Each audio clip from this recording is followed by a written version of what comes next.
So Ohio State comes on the road and beats Wisconsin 24-10. That's an unranked Wisconsin team. This isn't like going to Notre Dame and winning. It isn't like even beating Penn State, a top 10 team at home last week. But another win on Ohio State's resume. They are 8-0, and the first playoff rankings come out Tuesday night. So, Andrew, do you think this Ohio State win and the way that it unfolded helped Ohio State's case? Did it potentially hurt Ohio State's case for being the number one seed overall? We think they'll be in the top four regardless, but could they be the number one seed overall? Did this help that? Not trying to cop out here, but I do think it was both. I think it was help and hurt because it helped them in the way that look around the country and look what happened. Oklahoma lost to Kansas on the road. We talked about this before. Very similar situation, going on the road to a team where, you're in a tough spot maybe. I think you looked at the Wisconsin game, body blow game coming off of Penn State. You look at, you can go down the line and say, okay, well, Oklahoma lost, and this team lost, and this team lost. And you can kind of map out, all right, who else has kind of had these non-slip-ups? Like, who else hasn't had these type of games where, you go out and lose to a team that you frankly shouldn't? And then you compare the resume of Ohio State. Ohio State's beaten two top 10 teams, one of them on the road. That's impressive. I compare that against any other team in the country, and they're right there. So the resume stacks up. That's where it helps them because there are a lot of teams every year, and I think you have to take that into consideration that a lot of teams lose to Wisconsin on the road after you beat Penn State in that type of environment, in that frantic, crazy, emotional environment. And a lot of teams will lose this game. We saw that a couple of years ago. Was it 6 years ago now? Ohio State beat Penn State in a crazy game. I know that game was much crazier, but then you go on the road and lose to Iowa. And Ohio State avoided that slip up here. I think it hurts them in the way that the style points that you're maybe looking for still are not there. We talked about this last week after the Penn State game was that, look, maybe this defense is just really good and the offense has got to pull it together a little bit. That's still true. But I think people are going to look at that and say, Ohio State only scored 24 points again. They only scored 20 last week.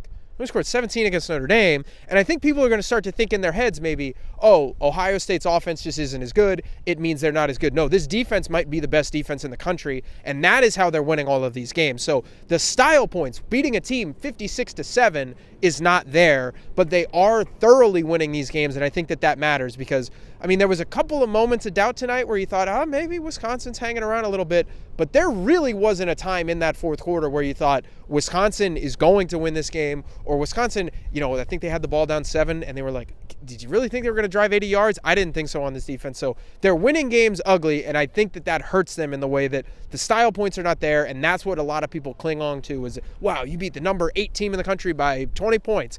That's just not going to happen with this Ohio State team. So I really don't think the style points are as big of an issue with the playoff committee as they are with AP voters, maybe even coach poll voters, but certainly AP voters, because the committee cares about control. They care about balance more than they care about style points. And I think that Ohio State probably actually did help itself a little bit tonight in a couple of ways from a balance standpoint. You've still got Marvin Harrison Jr. stepping up and making awesome plays, just reminding people like, hey, don't forget, like, I might be the best player in college football. Like, let's let that be part of the resume. You had Trevin Henderson return after 3-game absence and do what he did tonight with 164 yards and that kind of some explosive runs and show the committee that it's not just a one-man show. Actually, then the other man that's supposed to be involved in that show, Emeka Egbuka, still not playing. So the committee knows that. Like, they know that there's another great receiver, another great player that's out there for Ohio State that hasn't played yet or hasn't played in the last few weeks. And that's definitely contributing to why maybe this offense doesn't have quite the same spark. And you're not wrong that this offense isn't as explosive as it has been in the past couple of years. But you also have, on top of that, like what might be the best defense in the country, certainly a defense that is just shutting anybody down that it has played now for a few weeks. Really, Wisconsin had like the one drive before halftime that was off of a turnover, and then they had the one drive right after half, and that was it. That was it. Like, you give up 2 drives in a game on the road to a team that's as well coached and as solid at its foundation as Wisconsin is, and that's going to mean something to this committee. So I think they helped their case. I think Ohio State helped its case. Now, Georgia whooped up on Florida. Michigan was off this week. Who knows what they're going to think about Michigan? Like, it's impossible right now to gauge what they think about Michigan. No, nobody does. Well, I think our listeners, our listeners know what to think about Michigan. The impartial people are still figuring out what to think about Michigan.